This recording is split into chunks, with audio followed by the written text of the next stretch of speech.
You clock in for about 8 to 10 hours a day. But if we're being real, only about 2 to 3 of those hours actually even matter. I remember when I used to clock in, I'd sit at my desk and the first thing I'd do wasn't work. I'd open my computer and go straight to the news for like 45 minutes. And then I'd kind of start working, and then lunch. And then that post-lunch crash. And just when I finally felt focused, boom, day's over. Turns out, studies show that most people only get about 2 to 3 hours of real work done per day. And so the question is, what's happening with all that other time? Most people never learn this. Your brain wasn't built to grind all day. And you've probably heard of circadian rhythms. That's the 24-hour clock that runs your sleep.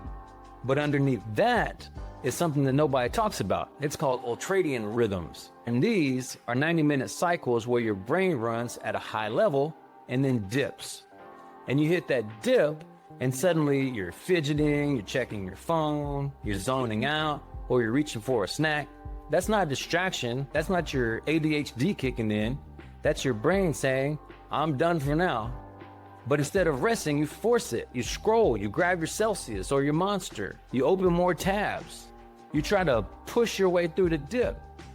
But the window's already closed. So now you're just dragging. You're burning energy just to keep your eyes open. The truth is, you don't have 8 productive hours.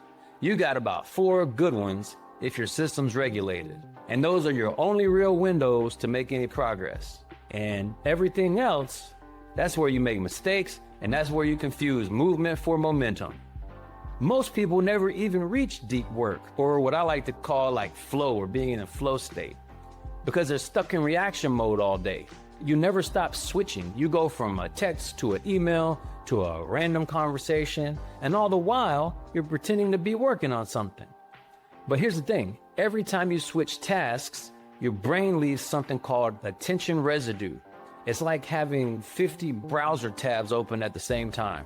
Everything slows down, you get sloppier, and then you're drained by new. You've trained your brain to reward movement over depth, and so now it can't stay still long enough to focus. And the worst part is you feel productive, but you ain't making any real progress. You're just busy and tired and unfulfilled. You have to understand that multitasking is not real. Your brain just sucks at 3 things instead of excelling at 1 thing. Here's the real block for most people. Productivity is emotional. You sit down to do something important, and instead you check your phone, you scroll, you clean your desk, you open 5 other things. You don't realize it, but your body's trying to get away from the pressure. If you grew up around chaos or criticism or pressure to perform, then stillness, it doesn't feel safe. Calm feels like you're being lazy. So now, when it's time to focus on deep work, you panic, you delay, you sabotage. And certainly there's nuance here. It's not every time, it's not everybody. But if that's your pattern, then no app, no system, no planner is ever going to save you. You got to fix what's going on underneath that. A lot of people don't even get to the deep work because they're walking into it already drained, but not from doing the thing, but from everything going on around them. And then when they finally get focused, they run out of time. Here are the 5 things that are killing your energy before you ever get started. Number 1 is constant notifications.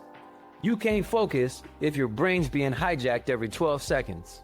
Number 2 is a cluttered environment. If you got visual chaos all around you, that turns into mental noise where you can't focus. Number 3, unclear priorities.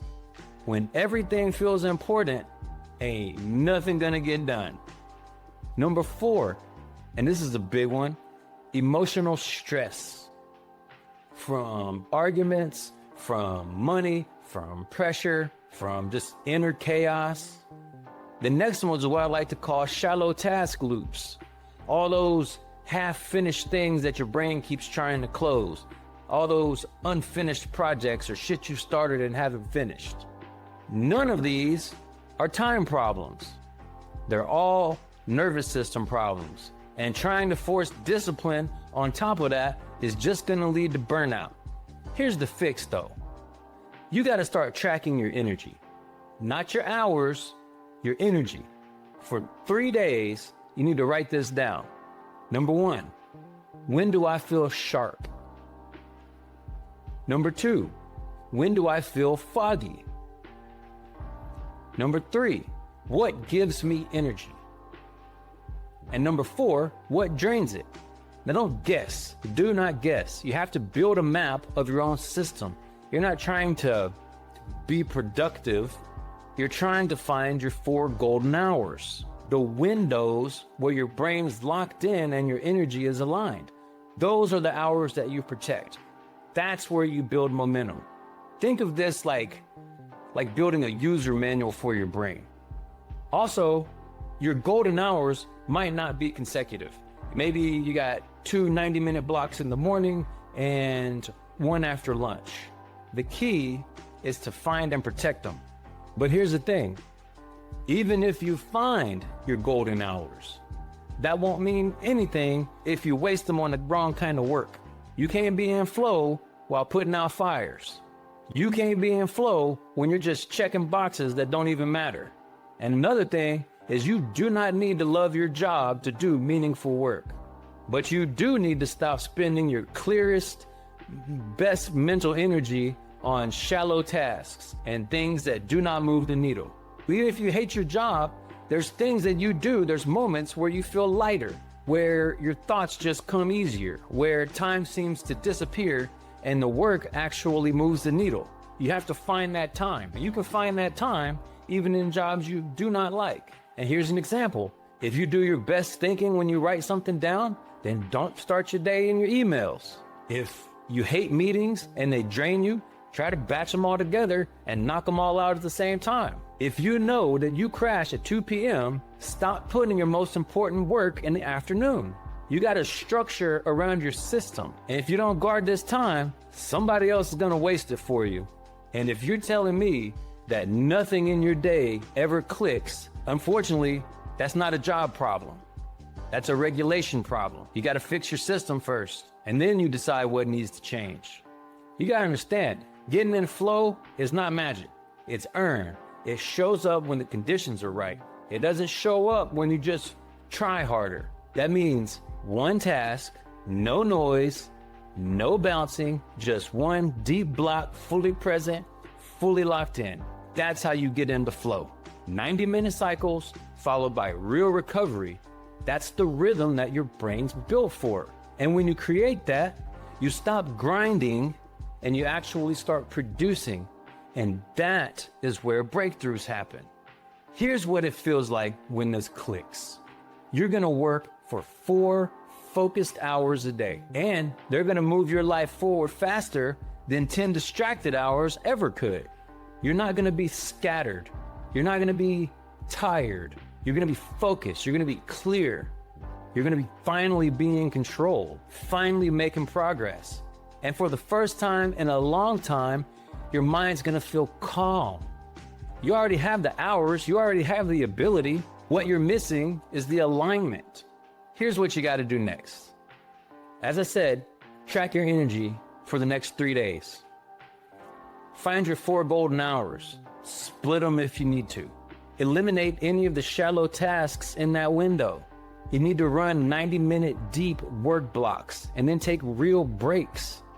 And try that for 7 days. And, watch your output double and your stress is gonna drop. Understand this. You don't need more motivation. You need fewer distractions and you need a nervous system that isn't bracing all day. If you're somebody who's actually ready to stop wasting your potential, start here. Your brain's waiting on you to stop burning energy on survival. Drop the one distraction that you're cutting this week down in the comments. And then go watch the next video in this playlist. It'll show you how to go even deeper. You got to remember, you don't rise to the level of your goals. You fall to the level of your standards. So raise your standards. Thanks for watching. If you got anything from this, I ask that you subscribe. I ask that you share, like, do all the things. I appreciate you. Hope you have a great day. See you on the next one.